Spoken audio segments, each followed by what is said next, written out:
Clem Burke est décédé tôt un matin du 6 avril 2025, dans son petit mais confortable appartement de l'Upper West Side, à New York.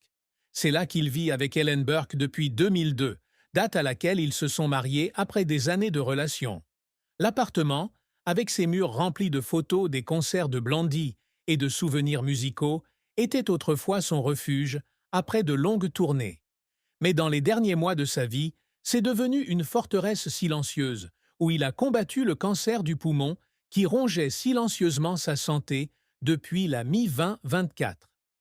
Clem a reçu un diagnostic de cancer du poumon en phase terminale en août 2024, après avoir commencé à ressentir des douleurs thoraciques inhabituelles et des difficultés respiratoires lors d'une répétition avec le groupe Empty Hearts, l'un des projets parallèles qu'il maintenait aux côtés de Blondie.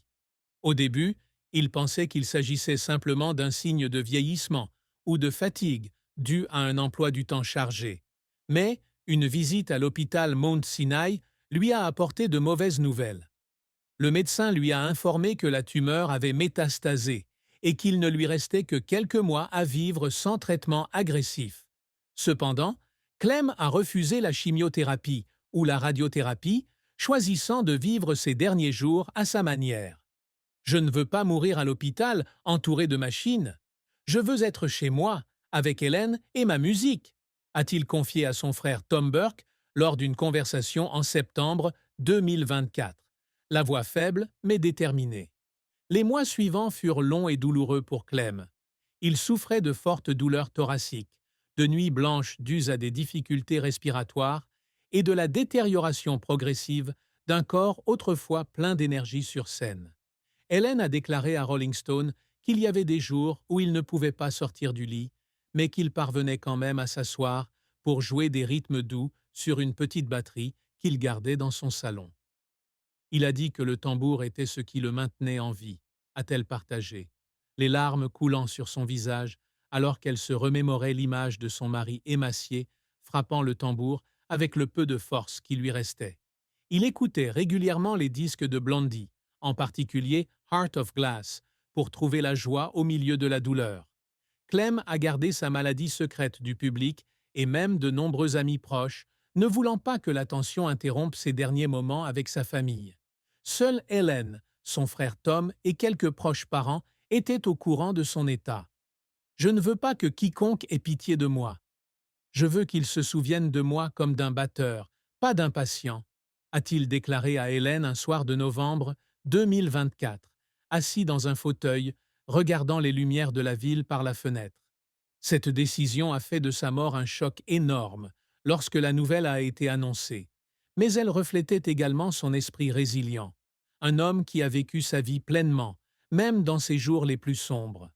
Le dernier jour, Clem s'est réveillé tôt, même si son corps était trop faible pour bouger beaucoup. Hélène a déclaré qu'il lui avait demandé de jouer Call Me, l'un des plus grands succès de Blondie, et lui avait tenu la main pendant que la musique jouait. Il a souri, très légèrement, et a dit qu'il était prêt, a-t-elle déclaré à Billboard.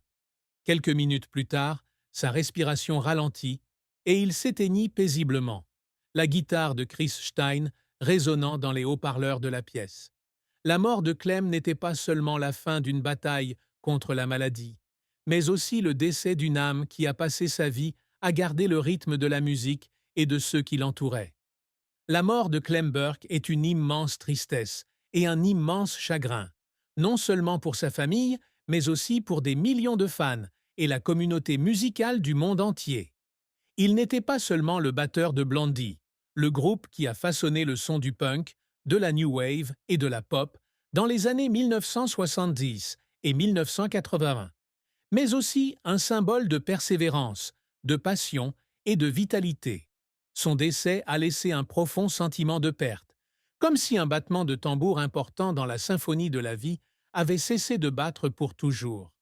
Cette tristesse vient de la façon dont Clem est décédé, après une longue période de souffrance en silence. C'était un homme énergique, avec une batterie puissante qui faisait vibrer les scènes du CBGB au Madison Square Garden. Mais dans les derniers mois de sa vie, il était emprisonné dans son propre corps, incapable de tenir des baguettes comme avant, incapable de se tenir sur scène pour apporter de la joie au public. C'est déchirant de penser que quelqu'un comme Clem doive souffrir comme ça, a déclaré Michael Torres, 52 ans, fan de longue date du Queens, au New York Post. Il aurait dû vivre une vie plus longue et en meilleure santé.